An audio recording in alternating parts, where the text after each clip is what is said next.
Would you believe it? It's been 50 days since Russia invaded Ukraine. The violence has ebbed and flowed, but the destruction is plain to see, and it's actually increasing. And now, a big warning that's come in from President Putin. He has warned Ukraine that if Ukrainian military forces continue to target positions in Russian territory, then Russia is going to begin attacking the Ukrainian capital. That's right, the very same place from which the Russians had actually pulled out and de-escalated just a few days ago.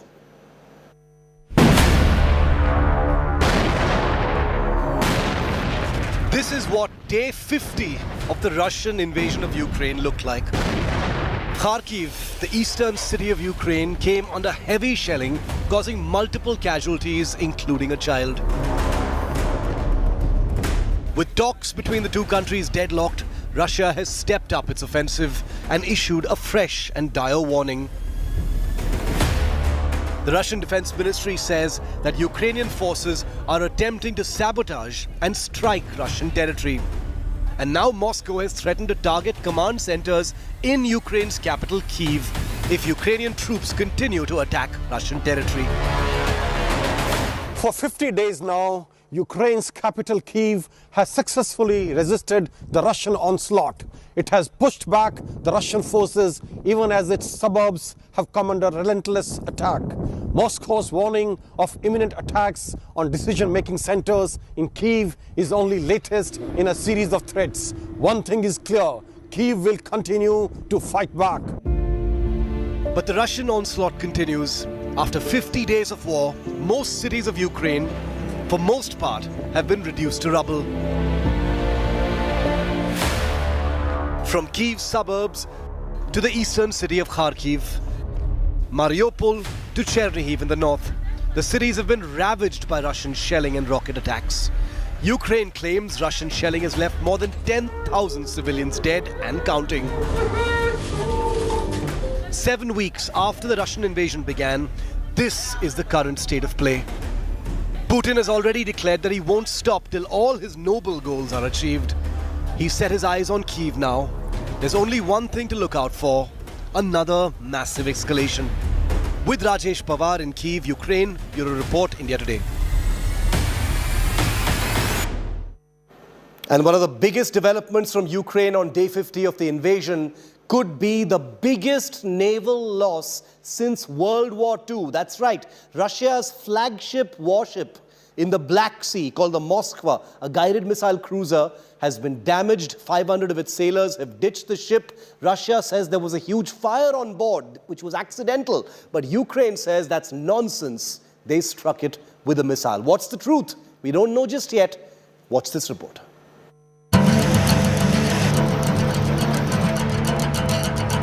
The pride of the Russian Navy in the Black Sea off Ukraine's southern coast. 13,000 tons of pure weaponry, nearly 200 meters long, and with 500 warrior sailors on board. But the formidable guided missile cruiser you see in these images may be a thing of the past, because the Moskva has in all likelihood been destroyed. It started with the Russian Ministry of Defense revealing that a massive onboard fire had dealt extensive damage to this warship, with reports revealing that the entire crew of the Russian flagship had been evacuated from the vessel as onboard ammunition exploded in the blaze.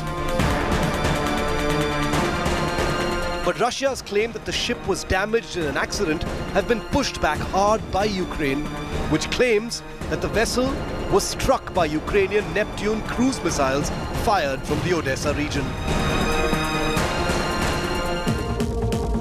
Oleksiy Arestovich, an advisor to the Ukrainian president, also quipped in an interview today that he was aware of the fire but did not specifically know the cause, joking that maybe some Russian soldiers had been smoking where they shouldn't have been. Здесь, мы всегда к этому готовы, пусть летит, посмотрим. Надо просто помнить, что на любой выстрел по нашим органам управления у нас найдется. On day 50 of this conflict, Ukraine has scored a major hit. This cruiser was armed with anti-ship, anti-submarine and surface-to-air missiles. And this is an indication that despite 50 days of conflict, Russia hasn't been able to neutralize all the surface-to-air missiles and anti-ship missiles. And this is exactly what Ukraine's President Zelensky has been seeking: anti-ship missiles, surface-to-air missiles, longer-range missiles to take on the Russian forces, along with fighter jets and T-72 tanks. A sensational claim being made by sections on the Ukrainian side are that a Bayraktar drone was flown over the Black Sea to distract the Moskva warship and divert its attention, while Ukrainian cruise missile units mounted their secret attack on the warship. This claim too cannot be confirmed, though Russia did release footage just 2 days ago of another of its Black Sea Fleet ships appearing to shoot down what they claim is a combat drone from the Ukrainian side. A fourth possibility being considered is that the ship ran into a bed of Ukrainian sea mines and exploded on contact.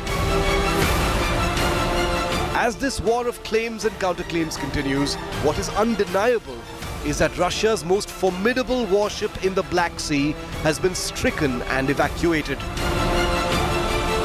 Whether it continues to float or has been sunk has not been confirmed either. But the Moskva, a ship named after Russia's beloved capital, will no longer be a weapon of war in this fight. And that's a big blow, no matter which way you look at it. With Gaurav Sawant in Dnipro, Ukraine, Bureau Report, India Today.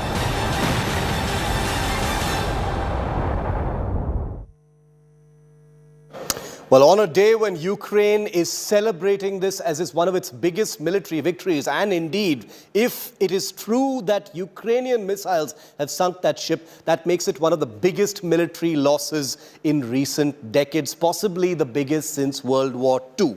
Now, the fact is, even as Ukraine does this, it's getting a huge increase in weapons from the West and NATO. President Biden of the United States has just cleared another $800 million weapons package for Ukraine, alongside yet again calling what's happening genocide.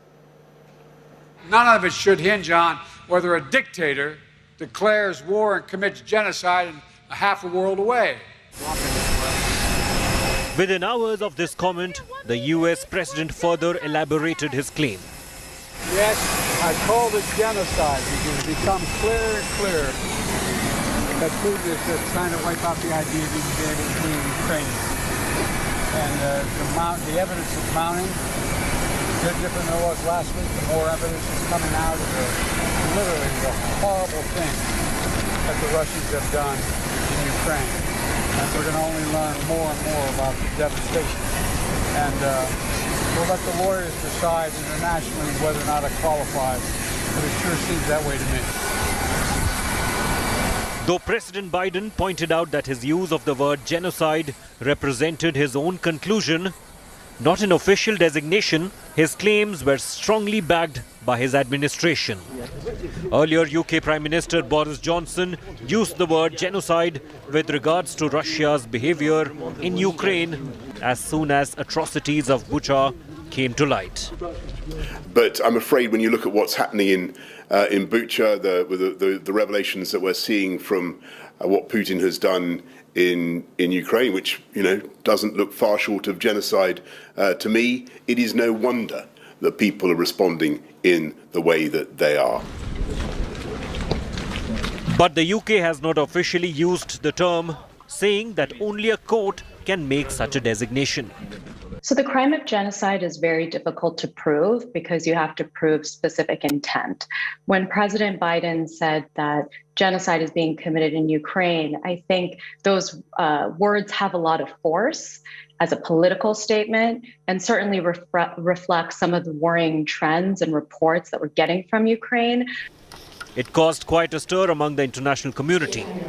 China, for example, while taking note of the US president's comment, called for restraint.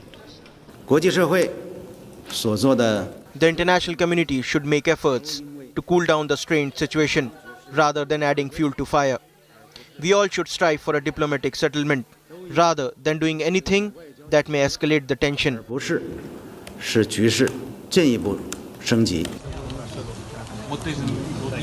Calling a campaign that's aimed at wiping out a targeted group's genocide not only increases pressure on a country to act, it can oblige it to. The genocide treaty approved by the UN General Assembly after World War II, signed by the United States and more than 150 other nations, including Russia, paves the way for it. People typically associate with the idea of genocide as this idea of mass murder, right? But genocide does not only have to be killing. It can be causing serious bodily or mentally harm to members of that group, deliberately inflicting on the group conditions of life calculated to bring about its physical destruction in whole or in part, imposing measures intended to prevent births within the group, and forcibly transferring children of the group to another group. Ukraine's Human Rights Commissioner has claimed that more than 100,000 Ukrainian children have been forcibly deported to Russia. There are also reports of rape and forced pregnancies coming out from Ukraine, putting Russia on the dock further. Bureau Report, India Today.